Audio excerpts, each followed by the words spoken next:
Every Georgian is affected by the criminal justice system in some way. Whether it is paying taxes to fund the more than $1 billion spent on prisons each year in the state, or knowing a loved one who has spent time behind bars, the justice system is becoming an increasingly familiar issue in the lives of Georgians. In 2014, the U.S. Census Bureau reported that the state of Georgia had a population of 9.99 million people.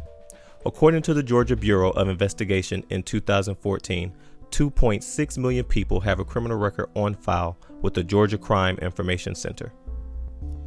Over 54,000 people were incarcerated in 2014 in Georgia, and of that number, 19,005 were sent to prison, and on average for the past 5 years, around 20,000 offenders were released per year.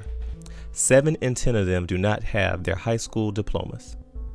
Roughly 1 out of every 3 people released from prison in Georgia will end up back behind bars within 3 years, according to data compiled by the governor's office. Yeah, it's pretty constant. You see people in and out all the time. I mean, it's going to be real hard out there for everybody that's getting out. It's going to be hard. In Chatham County alone, on average, 750 people are released from prison every year. According to an article published by the Stanford Center of Poverty and Inequality, prisons are a poverty-generating development, not just because those in prison lived in poverty-like conditions, but also because they cannot accumulate much education, training, or labor force experience while in prison, and are therefore especially likely to experience poverty after being released. Additionally, ex-felons face severe discrimination by potential employers, yet another reason why poverty rates among ex-felons are so high. You know, when you get out of prison, you're a convicted felon, it's hard for you to get a job that nobody want to hire you. So most people need rehab. Ain't nobody taking the time to really find out what the problem is. Ain't nobody really trying to talk to nobody. They just sticking them in here, ain't nobody talking to nobody. An even deeper issue is focused on in a study by the Georgia Center for Opportunity. A person cycling in and out of prison creates instability in the life of his or her family. 4 boys, 2 girls. If the light bill need to be paid and I ain't got no money, then so the next best thing I know is to do what I know best. But I know I'm taking a chance to come back in here. I don't mind working at a McDonald's or Checkers, or Rally's Burgers, but at the same time, that's not going to really take care of me and my children and to pay the probation or parole officer.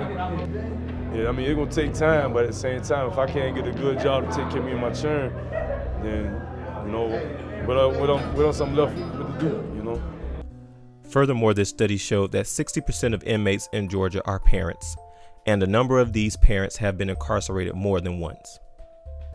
Children of incarcerated parents are more likely to perform poorly in school, to be exposed to their parents' substance abuse, to use drugs, to experience mental health issues, to experience domestic violence, and to live in poverty.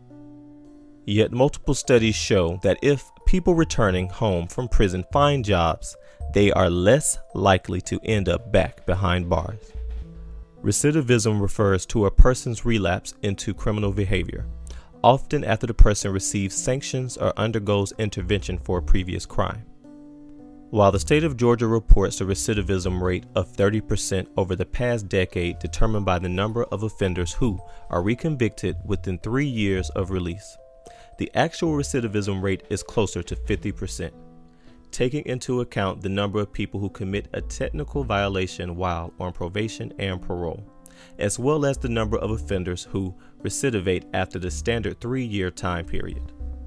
I was scared to get out because it's just so easy to get into, but so hard to get out. 26-year-old Nicholas was born below the poverty level. With few opportunities growing up in a poor suburb of Atlanta, Nicholas only had one place to turn. I chose the streets, gang banging, just a lot of bad stuff that, regular ghetto children do. Until I finally went to jail, and ever since then I've just been going back and forth to jail. It is important to address this issue of recidivism. There are various systems impacted by the issue of recidivism.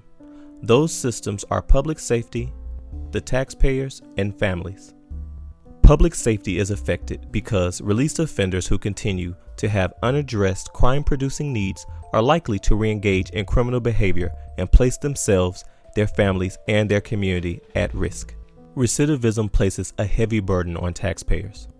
The cost to incarcerate one person for a year in Georgia is $21,000, more than twice the amount the state spends towards educating one student for a year. This means that every cohort of released prisoners that recidivates amounts to $130 million annually, given the 30% recidivism rate and the 20,000 offenders released each year. Families are also affected by recidivism. A person cycling in and out of prison creates instability in the life of his or her family. Taking care of Nicholas' children while he was locked up was his girlfriend of 4 years, Carlos, a relationship spent mostly behind bars. She works 16 hours a day, 6 days a week to take care of her family. Incarceration puts a tremendous strain on existing relationships, decreases the chances that partners will marry, transforms family roles, and often leads custodial parents to depend on public assistance. If they don't eat, if they don't have a pair of shoes, or if the light bill don't get paid, it's on me. All the pressure is on me. I'm beyond sick of it. I want a 2-parent, 2-income household. Families experience shame, anger, hurt, and despair at the incarceration of loved ones, creating inner turmoil that is often never addressed. It would be easier for Nick to just, make a phone call and go sell drugs or go do what he has to do to get the money up. It's going to be hard for him to go out and put applications in and have something structured and disciplined and, wait on a paycheck like I do. I've been searching everywhere, like fast food restaurants, dine-in restaurants, all tile shop, car washes, but I still haven't got a response yet though. So without no job, I really ain't got no goals set on what I'm gonna do. Frustration I have, not being financially able to provide.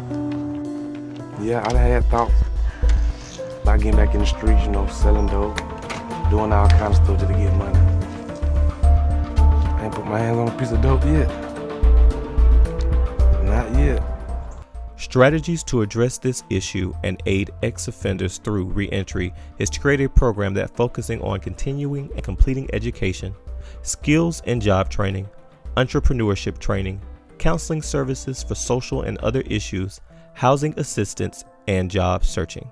Partners and allies will include religious institutions.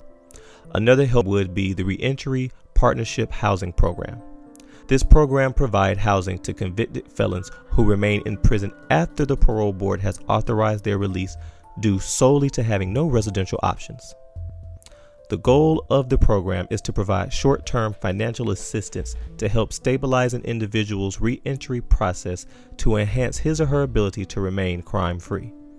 The City of Savannah will also be a partner. Other potentials include the NAACP, trade schools and programs, the Georgia Department of Corrections, and SCORE, which is a nonprofit association dedicated to helping small businesses get off the ground.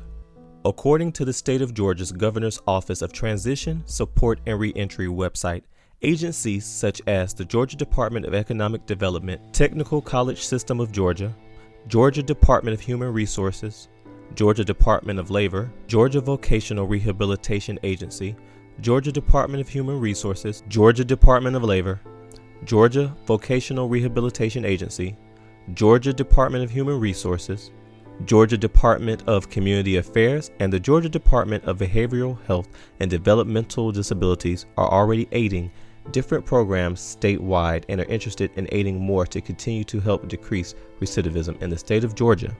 Each person involved with this effort of reentry, from the governor to mentors in the community, need to put into practice what has shown to work in reducing recidivism. This effort will require education, training, resources, and coordination on all fronts, and it is one that should be pursued with fidelity. Doing so will help to bring back restoration to families, build stronger communities, and ensure a more just society.